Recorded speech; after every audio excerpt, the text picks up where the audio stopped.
City cable. నేటి ముఖ్యాంశాలు. As computers పై కుట్రలు ఆపండి, డైరెక్టర్ పద్మనాభరెడ్డి. మున్సిపల్లో ప్రజా సమస్యల పరిష్కారానికి ప్రత్యేక దృష్టి సాధించిన కమిషనర్ యాదగిరి. దొంగలపై చర్యలు తీసుకోండి, బెల్కటూరు యువకుల ఆవేదన. రీకౌంటింగ్ చేసి ఆర్ఓపై చర్యలు తీసుకోండి, గాజీపూర్లో బీఆర్ఎస్ మద్దతు సర్పంచ్ అభ్యర్థి కలెక్టర్కు ఫిర్యాదు. నూతన సర్పంచ్లు తమ గ్రామాలను ఆదర్శ గ్రామ పంచాయతీలుగా తీర్చిదిద్దాలి, మాజీ MLA pilot Rohit Reddy. City cable వార్తలకు స్వాగతం. వార్తలు చదువుతున్నది మఠం నిరంజన్.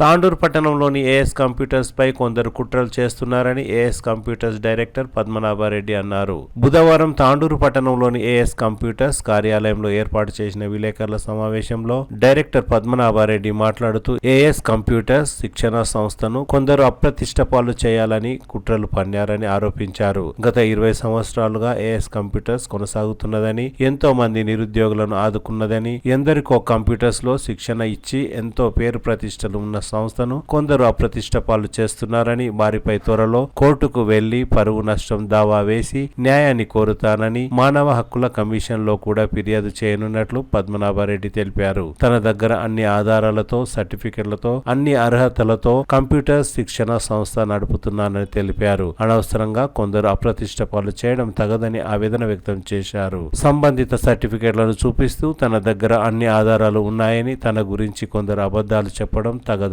అన్నారు. డాక్టర్ బిఆర్ అంబేద్కర్ సాక్షాత్ మిషన్ ఆధ్వర్యంలో మేము Kodangal and Tandur 704th and 5th branch run చేయడం జరుగుతుంది నేషనల్ లెవెల్లో. దేనిగాను మనకు తెలంగాణ స్టేట్ నుంచి 34/1-2 అనేది తీసుకురావడం కూడా జరిగింది. దానికి సంబంధించిన సర్టిఫికేట్స్. మరి ఈ రకంగా మీడియా మిత్రులు రాయడానికి ఎంతవరకు ఇది సహజం అంటారు అనేది మీరు తెలుసుకోండి. ఒక్కసారి మీడియా మిత్రుడు ఎవరో మన తెలియని వ్యక్తి రాయడం వల్ల క్లియర్గా మనకు తెలియట్లేదు. ఆంధ్రప్రభలో ఈరోజు వచ్చిన న్యూస్కి నేను ఈరోజు సాక్ష్యంగా చూపిస్తున్నాను. ఇంకా డిప్లొమా సర్టిఫికేట్స్ కూడా మీకు పెడతాను, దాంతో కానీ ఇవి కూడా చూపిస్తున్నాను. టోటలీ ఈరోజు మా ఇన్స్టిట్యూట్ని బ్లేమ్ చేయడానికి మా పైన ఏదో రకమైన దురుద్దేశంతోనే ఈరోజు ఈ రకంగా మాకు ప్రాబ్లం చేస్తున్నారు. అపోజిషన్ ఇన్స్టిట్యూషన్స్ వాళ్ళ తోడుపడా, లేకపోతే మాకు కాంటాక్ట్స్ రావడము, లేక ఇప్పుడు సోలార్ టెక్నీషియన్ కోర్స్ కూడా మళ్ళీ వచ్చింది కాబట్టి అదే ఏమన్నా ప్రాబ్లం ఉందా వీళ్ళకు మరి తెలియదు. బట్ మేబీ మా పైన ఎందుకు ఈ విధంగా చేయడం అనేది నా అర్థం కాలేని పరిస్థితిలో ఉన్నాను. మా ఫ్యామిలీకి ఈరోజు మాకు చాలా బాధాకరమైన విషయం. ఈ విధంగా రూల్స్ రాయడము చిట్టీలో అని చెప్పారు. మరి చిట్టీలు అంటే మేము ఎప్పుడో 5-10 ఏళ్ల కింద మేము ఫ్రెండ్లీగా మా తరపు నుంచి వాడుకునే వాళ్ళము. మరి అటువంటి ప్రాబ్లమ్స్ అయితే ఏం లేవు, అన్నీ క్లియర్గా ఉన్నాయి. మరి ఇంకో విషయానికి వస్తే ఏదో ల్యాప్టాప్స్ అంటున్నారు. ల్యాప్టాప్ అంటే పిల్లల పర్పస్లో మేము ల్యాప్టాప్స్ ప్రొవైడ్ చేస్తూ ఉంటాము. వాళ్ళు ఏదో కొంత ఇచ్చినట్టు ఇవ్వనట్టు స్కీమ్ పర్పస్లో తీసుకునే వాళ్ళు ఉంటారు. ఏదో 10-20 ఇలాంటి ల్యాప్టాప్స్ మేము సేల్ చేసినా అయితే సహజము. దాంట్లో ప్రాబ్లమ్స్ వచ్చే ఉంటాయి. రిఫరబుల్ ల్యాప్టాప్స్ ప్రాబ్లమ్ వస్తే వాటికి సజెషన్ ఇవ్వడం ప్రాబ్లము. సో మీకు తెలియని విషయం కాదు, ఆ విషయంలో కూడా మేము ఒప్పుకుంటాము. బట్ దాని సజెషన్స్ కూడా మేము ఇవ్వడం జరుగుతుంది. దానికి ఏమైనా ఉంటే సొల్యూషన్ కూడా ఇవ్వడం జరుగుతుంది, సర్వీస్ ఇవ్వడం జరుగుతుంది. మేము పిల్లలకు ప్రోత్సాహం చేయడానికి ప్రాక్టికల్ ఎక్స్పీరియన్స్ ఉండాలనే ఉద్దేశంతో వాళ్ళు అడిగిన వాటిని సిస్టమ్స్ ఇవ్వడం కానీ, ల్యాప్టాప్స్ ఇవ్వడం కానీ, ప్రింటర్స్ ప్రాబ్లం వచ్చిన సర్వీసెస్ అనేది ఫ్రీగా మేము ఇవ్వడం జరుగుతుంది పిల్లల తరపు నుంచి. ఇక్కడ మేము ఫ్రీ ట్రైనింగ్ అనేది 100% జెన్యూన్గా రన్ అవుతుంది. ఇప్పుడు కూడా మేము సోలార్ ట్రైనింగ్ కానీ, కంప్యూటర్ ట్రైనింగ్ కానీ ఫ్రీగా ఇవ్వబోతున్నాం. ఈ గత నెలలో కూడా మేము ఇచ్చినప్పుడు కూడా 200 నంబర్ స్టూడెంట్కి గత లాస్ట్ ఇయర్ ఫిబ్రవరి నుంచి మార్చి వరకు కంప్లీట్ చేసుకున్నాం. ఒక solar technician course 200 numbers complete చేయడం జరిగింది. అక్కడే కాదు, తెలంగాణ స్టేట్లోనే తాండూరు బ్రాంచ్ ఇవ్వడం వల్ల తెలంగాణలో తాండూరు పట్టణంలో చేసినంత ఈ స్కిల్ సోలార్ టెక్నీషియన్ స్కిల్స్ అద్భుతంగా రన్ అయ్యాయని మళ్ళీ ప్రాజెక్ట్ ఇవ్వడం కూడా జరిగింది. ఇప్పుడు మరి దాన్ని ఉద్దేశంలో పెట్టుకొని ఏమన్నా మా పైన ఇలాంటి ఆరోపణలు సృష్టించి మాకు ప్రాబ్లం చేస్తున్నారా అని అర్థం కావట్లేదు. మరి మాకు వచ్చి ఏదైనా సమాచారం ఉంటే అడగాలి, అడిగిన తర్వాత మేము దానికి రిప్లై ఇవ్వడం జరిగేది. బట్ ఎలాంటి ఇన్ఫర్మేషన్ లేదు. ఇప్పటివరకు ఎవరు రాశారు, ఈ ఆంధ్రప్రభ రిపోర్టర్ ఎవరనేది కూడా నాకు తెలియకపోవడం అనేది గమనార్థంగా ఉంది. మరి ఆయన ఒకసారి నాకు కలిసి ఉంటే దాని విషయంలో ఏముంది, ఏమైనా ప్రాబ్లమ్స్ ఉన్నాయంటే నేను అడిగి చూపించేవాడిని. మరి అలాంటివి ఏమీ లేవకుండానే డైరెక్ట్గా రాసేశారు. పెన్ను ఉన్నంత మాత్రాన ఏదో ఒకటి రాసామంటే కాదు. మీకు పెన్ను ఎందుకు ఇచ్చారు అంటే మీ యొక్క ప్రపంచానికి తలదించే హక్కు పెన్నుకు పేపర్కి మాత్రమే ఉంది అనేది ఒక మీడియా మిత్రునికి తెలుసుకోవాలి. ఆ విషయం తెలియకుండానే మీరు పెన్ను పేపర్ చేతిలో ఉంది ఏదో ఒకటి రాస్తే సరిపోతుంది అంటే ఇది సహజమైన విషయం కాదు. అది తెలుసుకోండి. తెలిసిన తర్వాత నాలాంటి అభాగ్యులకు ఇంకా మేము నిరుద్యోగులమై ఉండి మేము ఎక్కడి నుంచో ఎక్కడి వరకు వెళ్ళిపోయి తిరిగి మేము 20 సంవత్సరాల మా కష్టాజీతాన్ని ఒక రోజులో పేపర్ స్టేట్మెంట్ చూస్తే ఈరోజు దాదాపు ఒక 50 నుంచి 100 మంది పిల్లలు కాల్ చేసి నాకు అడగడము చాలా బాధాకరంగా ఉంది. మరి వాళ్ళు ఈ క్షణమే మేము వద్దు మా సార్, మేము వస్తాము, ఏముందో మాట్లాడదాం, ధర్నా చేద్దామని రెడీ ఉన్నారు. అయినప్పటికీ కూడా మేము వాళ్ళని రాకుండా ఆపడం జరిగింది. మరి పిల్లలతో పాటు మేము ఈ ట్రైనింగ్ ఇవ్వడం అనేది వాళ్ళకు కూడా తెలుసు. ఏమి ఇచ్చాము, ఎంత నౌపుణ్యము మా దగ్గర ఉందో లేదో అనేది వాళ్ళకి తెలిసింది. కాబట్టి వాళ్ళంతమంది ఈరోజు కాల్ చేస్తే పొద్దు నుంచి నాకు దాదాపు 200 కాల్స్ ఈరోజు మాట్లాడడం కూడా జరిగింది. 1-2 కాల్స్ ఇప్పటికీ కాల్స్ వస్తూనే ఉన్నాయి. ఇప్పటి వరకు కూడా మాకు ఏమీ ఆలోచన వస్తలేదు. మరి ఈ విషయంలో మరి ఏ విధంగా మీరు సజెస్ట్ ఇస్తారనేది తెలుసుకోకుండా మేము డైరెక్ట్గా కోర్టు కేసుకుని మేము ఫాలోఅప్ చేస్తున్నాం. మరి పరువు దర్శనాభం కింద మేము కేసు ఫైల్ చేయాలని మేము అనుకుంటున్నాను. మరి మా ఫ్యామిలీ మేము చాలా ఆతృతకు గురైనాం. ఇప్పుడు ప్రజెంట్ అయితే వాస్తవానికి గురి అవుతున్నాం. మరి మా పిల్లలకు కూడా తెలిసింది, అందరూ కూడా చాలా ఇబ్బంది పరుల్లో ఉన్నాము. దానికి మీరే చెప్పాలి ఏ విధంగా దీనికి మేము మాట్లాడుతున్నానో నాకు ఏం అర్థం కావట్లేదు. ఈ విధంగా నేను న్యూస్ పేపర్ చూసిన తర్వాత నాకు ఆశ్చర్యకరమే. ఎప్పుడు కూడా నాకు ఇంత పెద్ద హెడ్డింగ్స్ రాయమన్నప్పుడు మరి అనవసర విషయానికి ఇంతగానో హెడ్డింగ్ రాసే ముందు ఒక క్షణం అడిగేది ఉండే, ఇంకా 2 పేపర్లు రాసుకున్నా పర్వాలేదు, మంచిగా ఉంటుండే స్టేట్మెంట్. నేను కూడా చెప్తుంటే మా దగ్గర ఎస్ఎస్సి లేదు, అథరైజ్మెంట్ లేదు అని ప్రూఫ్ అయిన తర్వాత 2 పేపర్లు 4 పేపర్లు రాసుకున్న ప్రాబ్లం ఉండేది కాదు నాకు. బట్ తెలియకుండా అడగకుండా ఇలాంటి న్యూస్ క్రియేట్ చేయడం అనేది ఎంతవరకు సాధ్యం ఇది మీరు గుర్తు చేసుకోండి. ప్రతి ఒక్కరికి పేరు పేరున్న మీడియా మిత్రులు ఎంతోమంది సహకరించారు నాకు. కొడంగల్ మండలంలో కానీ తాండూరులో కూడా నాకు ఎంతోసారి స్టార్టింగ్లో నుంచి వచ్చినప్పుడల్లా ప్రతి విషయాన్ని చెప్పుకుంటూ వస్తున్నాను. కానీ మరి ఇప్పటికీ ఆంధ్రప్రభ రిపోర్టరు అనేది నేను తెలియకపోవడమా లేకపోతే నేను వాళ్ళని పరిచయం చేసుకోలేకపోవడమా బై మిస్టేక్ జరిగి ఉంటుంది. మేబీ పరిచయం చేసుకుంటే వాళ్ళని కూడా ఈరోజు నేను మాట్లాడేవాడిని. మరి మాట్లాడకపోవడం కారణం నాకు ఆయన పరిచయం కాకపోవడం, నేను ఆయనకు పరిచయం కాకపోవడమో తెలియదు. బట్ ఇలాంటి న్యూస్ ఈరోజు రావడం నాకు చాలా బాధాకరంగా ఉంది. నేను చాలా ఆతృతకి గురి అవుతున్నాను ఈరోజు. దీనికి ప్రత్యేకించి మీడియా మిత్రులకు దయచేసి చెప్తున్నాను, ఇలాంటి న్యూస్ ఎప్పటికీ నా లాంటి నిరుద్యోగులు ఎంతోమంది పుట్టగట్టుకొని ఎన్నో రకాల స్కిల్స్ నేర్చుకొని ఏదో రకంగా బతుకుతున్నారు. వాళ్ళని పుట్ట పైన కొట్టకండి. వాళ్ళని చూడండి, అడగండి, అడిగి తెలుసుకోండి. తెలిసిన తర్వాత మీ గలం ఉంటే గలంతో ఏదైనా చేయొచ్చు అనే సంగతి మీకు తెలుసు. అది చూపించండి. ఎక్కడ మా దగ్గర కాదు. స్కిల్ డెవలప్మెంట్ అనేది ఒక one of the most needed important మేము నేర్పించే ఉపాధి స్కిల్స్. అలాంటి వాటిపైన మీరు మా పైన చూపిస్తే ఏం దొరుకుతుంది? మీకు ఎలాంటిది దొరకదు. మీకు ఏమైనా ఉంటే మా హెల్ప్ ఖచ్చితంగా ఉంటుంది. మేము చేస్తున్నాం. ఎవరికైనా సహకారం కావాలంటే ఏమైనా హెల్ప్ అంటే మీరు సిస్టమ్ తీసుకురండి అయినా మీకు రిపేర్ చేసి ఇస్తామని చెప్పాం. మరి అలాంటి విషయాలు కూడా మీకు చెప్పడం జరిగింది, చేయడం కూడా జరుగుతున్నది కూడా. ఎవరైనా హెల్ప్ ఉంటే చేస్తున్నాం. మరి ఇంత న్యూస్ క్రియేట్ చేయడం నా పైన ఎందుకు ఇది అనేది నాకు ఆశ్చర్యంగా ఉంది. దయచేసి చెప్తున్నాను, మరొకసారి మా ఏఎస్ కంప్యూటర్ తరపు నుంచి నన్ను చాలా ఆందోళనకు గురి చేసినందుకు. తాండూరు పట్టణంలోని పాత మున్సిపల్ కార్యాలయం నుండి మార్కెట్ వరకు ఉన్న రోడ్డుపై ఉన్న ఆక్రమణలను స్వచ్ఛందంగా తొలగించుకోవాలని సంబంధిత వ్యాపారులకు తాండూరు మున్సిపల్ కమిషనర్ యాదగిరి సూచించారు. బుధవారం మున్సిపల్ కమిషనర్ యాదగిరి మాట్లాడుతూ 3 రోజుల్లో ఆక్రమణలను తొలగించుకోకపోతే మున్సిపల్ శాఖ ఆధ్వర్యంలో తమ సిబ్బందితో ఆక్రమణలను తొలగించడం జరుగుతుందని హెచ్చరించారు. తాండూరు పట్టణంలోని 36 వార్డులకు సంబంధించిన శానిటేషన్, వీధి దీపాలు, మంచినీటి సరఫరాకు సంబంధించి అన్ని వార్డులలో ప్రధాన ప్రాంతాలలో సంబంధిత అధికారుల ఫోన్ నంబర్లను గోడలపై రాయించడం జరిగిందని మున్సిపల్ కమిషనర్ తెలిపారు. సంబంధిత అధికారులచే స్పందన లభించకపోతే నేరుగా మున్సిపల్లో ఉన్న పై అధికారులకు ఫిర్యాదు చేయాలని కోరారు. తాండూరు పట్టణ ప్రజలు ఈ అవకాశాన్ని సద్వినియోగం చేసుకోవాలని మున్సిపల్ కమిషనర్ యాదగిరి కోరారు. ఈ కార్యక్రమంలో మున్సిపల్ కమిషనర్ యాదగిరితో పాటు టౌన్ ప్లానింగ్ అధికారులు వంశీధర్, నరేష్, ప్రియా, శానిటరీ ఇన్స్పెక్టర్లు వెంకటయ్య, ఉమేష్, ఎన్విరాన్మెంటల్ ఇంజనీర్ ప్రవీణ్ గౌడ్ తదితరులు ఉన్నారు. కొందరు ఆకతాయిలు దొంగతనాలకు పాల్పడుతున్నారని వారిపై చర్యలు తీసుకోవాలని బెల్కటూరు గ్రామ యువకులు కోరారు. బుధవారం తాండూరు మండలం బెల్కటూరు గ్రామంలో రైతు ఎక్మై శంకర్ మాట్లాడుతూ తన పొలంలో బోర్వెల్ కు సంబంధించిన కాపర్ తీగలను దొంగలు ఎత్తుకు వెళ్లారని, ఈ విషయంలో కరణ్కోట్ పోలీస్ స్టేషన్ లో పోలీసులకు ఫిర్యాదు కూడా చేశానని, త్వరలో వారిని పట్టుకుని శిక్షించాలని కోరారు. అదే గ్రామానికి చెందిన కుమ్మరి సైదప్ప మాట్లాడుతూ నిర్మాణంలో ఉన్న తన ఇంటి దగ్గర విలువైన కొన్ని సామాన్లను దొంగలు దొంగిలించారని, పోలీస్ స్టేషన్ లో ఫిర్యాదు చేశామని వెంటనే పోలీసులు దొంగలను పట్టుకొని తగిన న్యాయం చేయాలని కోరారు. బెల్కటూర్ గ్రామానికి చెందిన సామాజిక కార్యకర్త వెంకటేష్ మాట్లాడుతూ బెల్కటూర్తో పాటు పరిసర గ్రామాల్లో తరచుగా దొంగతనాలు పెరిగిపోయాయని పోలీసులు ప్రత్యేక దృష్టి సాధించి దొంగలను పట్టుకొని తగిన న్యాయం చేయాలని కోరారు. సార్ నమస్కారం, నా పేరు కుమారి సైదప్ప. నాది డ్రమ్ములు, సలికెలు, గంపలు, పైపులు మొత్తం సామాన్ ఎత్తుకపోయింది సార్. మళ్ళీ నవంబరు 19 తారీఖు ఓ 3 క్వింటాల సీక్ వరకు పోయింది సార్. మళ్ళీ ఒక 15 సంచులు సిమెంట్ పోయింది. ఇక సార్ వాళ్ళకు కంప్లీట్ ఇచ్చేచ్చిన పోయిన నెల సార్ వాళ్ళకు. సరే ఎస్ఐ సార్ అన్నాడు, సరే వచ్చి నేను ఎంక్వైరీ చేపిస్తా బాబు, నువ్వు వెళ్ళు అని చెప్పిండు. దాన్ని బట్టి నేను ఇక సార్ వాళ్ళకు పెట్రోలింగ్ చేపిస్తారు, అది చేపిస్తారు అంటని చెప్పిండు.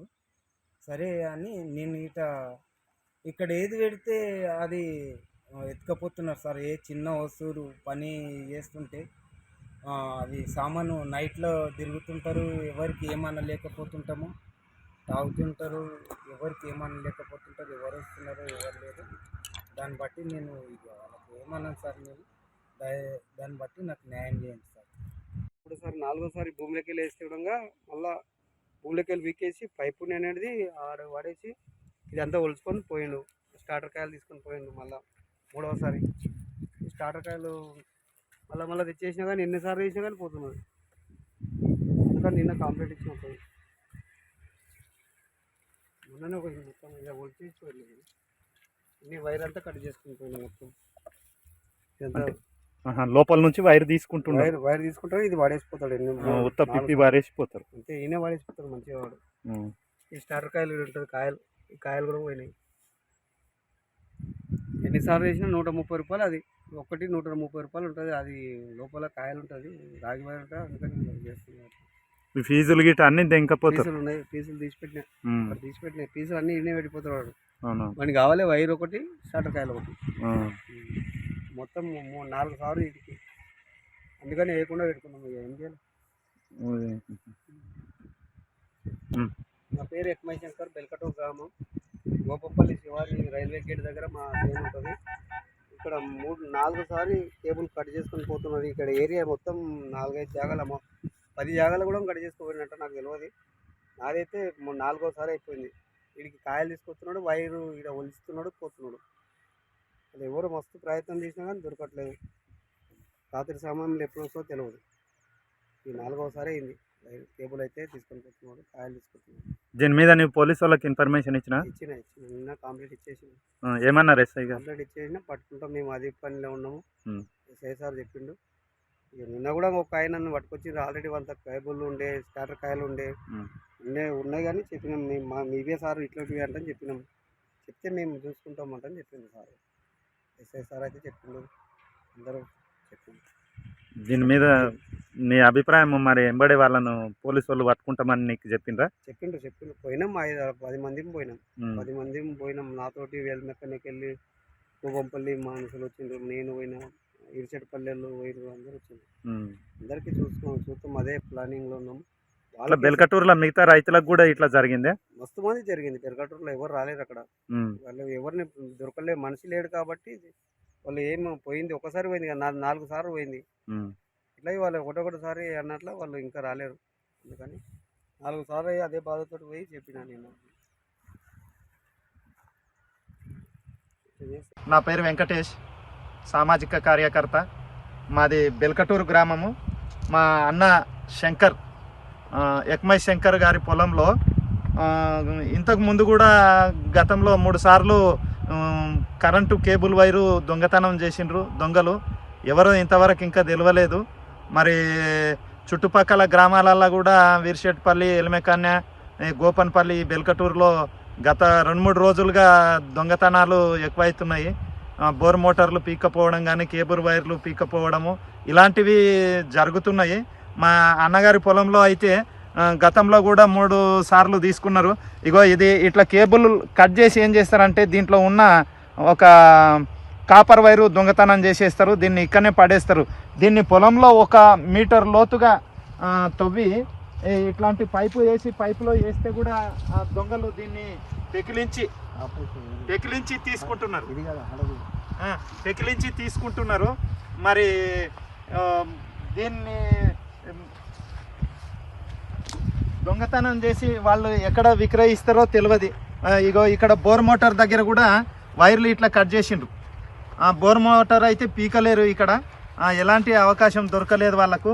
మరి ఇట్లాంటి పైపులల్లో వేసి తీసింది కూడా వాళ్ళు ఎంత చాకచక్యంగా మరి ఎట్లా గమనిస్తారు ఏందో అర్థం కాదు. ఇగో ఈ పైపులో ఉన్న వైరు దీంట్లో వేసి 1 మీటర్ లోతులో ఇందుట్లో వేసి పెట్టి ఉంచుతారు అన్నమాట.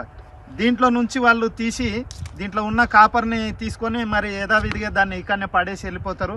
మరి చాలా చోట్ల ఇట్లా జరుగుతున్నది. దీనిపైన 4వసారి అని చెప్పి చూసి కాపు కాసిన కానీ ఆ దొంగలు దొరకలేరు. కాబట్టి నిన్న గౌతపూర్ కరణ్కోట్ పోలీస్ స్టేషన్లో గౌతపూర్ దగ్గర పోయి కంప్లైంట్ ఇవ్వడం జరిగింది. దానిపైన పోలీసులకు చెప్తే దొంగలను పట్టుకుంటాము, త్వరలోనే మీ సమస్యకు పరిష్కారం చూపుతామని కరణ్కోట్ ఎస్ఐ రాథోడ్ వినోద్ కుమార్ గారు హామీ ఇవ్వడం జరిగింది. మరి అన్నకి ఇట్లా ఇది 4వసారి ఇలా రైతులను మోసం చేసిన వాళ్లకు పుట్టగతులు ఉండవని, మరి ఇది చేయడం తప్పు. దీనిపైన సమగ్ర విచారణ జరిపి పోలీసులు రైతులకు సహకరిస్తారని వారిని కోరుకుంటున్నాను. పెద్దెముల్ మండలం గాజీపూర్ గ్రామ పంచాయతీ ఎన్నికల కౌంటింగ్ లో రిగ్గింగ్ జరిగిందని, అందులో రిటర్నింగ్ అధికారి అక్రమాలకు పాల్పడినట్లు పలు అనుమానాలు ఉన్నాయని వెంటనే విచారణ చేపట్టి తమకు న్యాయం చేయాలని బీఆర్ఎస్ పార్టీ బలపరిచిన సర్పంచ్ అభ్యర్థి తలారి సుశీల భర్త తలారి వీరప్ప కోరారు. బుధవారం వికారాబాద్ జిల్లా కలెక్టర్ కార్యాలయంలో ఇదే విషయంలో తలారి వీరప్ప పై అధికారులకు ఫిర్యాదు కూడా అందజేశారు. ఈ నెల 11న జరిగిన సర్పంచ్ ఎన్నికల కౌంటింగ్ తర్వాత పలు అక్రమాలు జరిగాయని తలారి వీరప్ప ఆరోపించారు. అధికార పార్టీ నాయకుల ఒత్తిళ్లకు రిటర్నింగ్ అధికారి అక్రమాలకు పాల్పడ్డారని, అందుకే సర్పంచ్ ఫలితాలు తారుమారయ్యాయని వీరప్ప ఆరోపించారు. రీకౌంటింగ్ చేయాలని ఆర్ఓను అడిగినా పై అధికారుల ఆదేశాల మేరకు రీకౌంటింగ్ చేయలేనని ఆర్ఓ చెప్పారని అన్నారు. తనకు న్యాయం జరిగేలా చూడాలని వీరప్ప జిల్లా అధికారులను కోరారు. గాజీపూర్ గ్రామం, పెద్దేముల్ మండలం, వికారాబాద్ జిల్లా గ్రామ నివాసులం. మేము గాజీపూర్ గ్రామం సంబంధించినటువంటి తలారి సుశీల వీరప్ప అనే మేము సర్పంచ్ అభ్యర్థిగా పోటీ చేసినాము. కాబట్టి పోటీ చేసిన వెంటనే 11 తారీఖు ఎలక్షన్ జరిగింది. ఎలక్షన్లో మరి గాజీపూర్లో పెద్ద ఎత్తున మా ఉంగరం గుర్తుపైన ఓట్లేసి మా గ్రామస్తులంతా గెలిపించినారు.